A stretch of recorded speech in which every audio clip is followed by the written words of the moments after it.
ẹ̀yin èèyàn wa ẹ káàbọ̀ sí ìkànnì Digi Naija Television ẹ bó lójú ọjọ́ lọ́dọ̀ tí yín náà ń bẹ̀ yẹn ọ̀rọ̀ tá a tún mú wá lónìí ọ̀rọ̀ tó lágbára ni o àǹtí Yinka Tnt ni wọ́n fárígá gidi lórí allegations tó ń fly around nípa Oba Elegushi bí wọ́n ṣe wà involve nínú kéèsì Mohbad eléyìí lágbára ó gbẹnu tán lóòótọ́ allegations lásán ni àwọn ọ̀rọ̀ yìí kò tí ì sí concrete evidence tẹ́nì kọ́kọ́ rí mú jáde síta láti wá báàkì gbogbo allegations yìí ṣùgbọ́n àǹtí Yinka Tnt wọ́n wòye ọ̀rọ̀ wọ́n wo sàkún ẹ̀ dáadáa wọ́n ní kí ni tí ó ń délé Oba Elegushi láti wá jáde ṣe disclaimer sí gbogbo allegations tó ń lọ káàkiri orí ẹ̀rọ ayélujára gẹ́gẹ́ bí wọ́n ṣe ṣe lálàkọ́kọ́ nígbà tí kéèsì ọ̀hún kọ́kọ́ bẹ̀rẹ̀ tó involve Sam Larry eléyìí lágbára ó gbẹnu tán o wọ́n ní àìṣiṣe disclaimer yìí ló fún àwọn kan ní power lórí internet láti máa tẹjú ọba mọ́lẹ̀ báṣubàṣu eléyìí tí ó sì dára tó fún orí adé ilẹ̀ Yorùbá pàápàá àṣà àti ṣe ilẹ̀ Yorùbá wa ẹ̀yin èèyàn eléyìí lágbára ṣe ẹ máa bá mi ká lọ lórí ètò lónìí bá ṣe mọ yànnàná àwọn key points tí àǹtí Yinka Tnt tí wọ́n sọ lórí ọ̀rọ̀ yìí.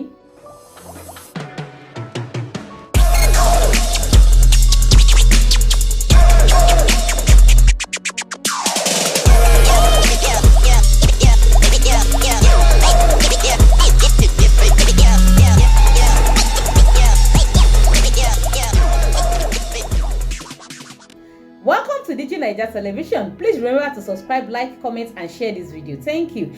Tabanika wo sàkún ọ̀rọ̀ kéèsì Mohbad yìí dáadáa àti bìgínì báyìí ni wọ́n ti ń involve Oba Elegushi nínú allegations kọ̀ọ̀kan. Lákọ̀ọ́kọ́ wọ́n ní wọ́n mọ Sam Larry rí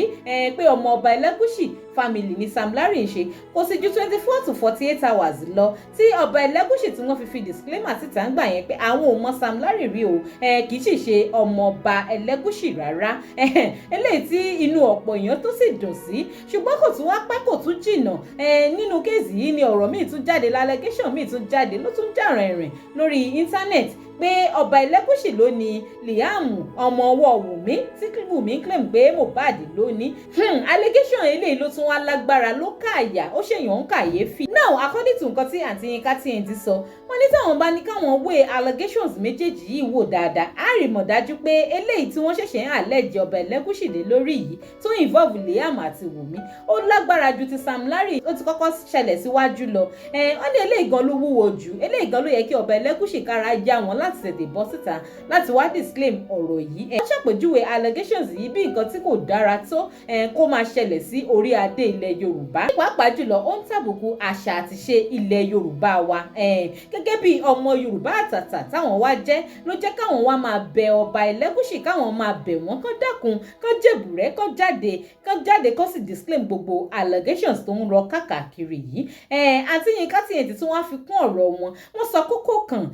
wọ́n ní tí Oba Elegushi ò bá tiẹ̀ wá torí epo jẹsu wọ́n ní kán torí iṣu jẹpo ìyẹn túmọ̀ sí pé tí Oba Elegushi ò bá tiẹ̀ torí gbogbo àwọn tó ń pariwo lórí ẹ̀rọ ayélujára jáde láti disclaim ọ̀rọ̀ yìí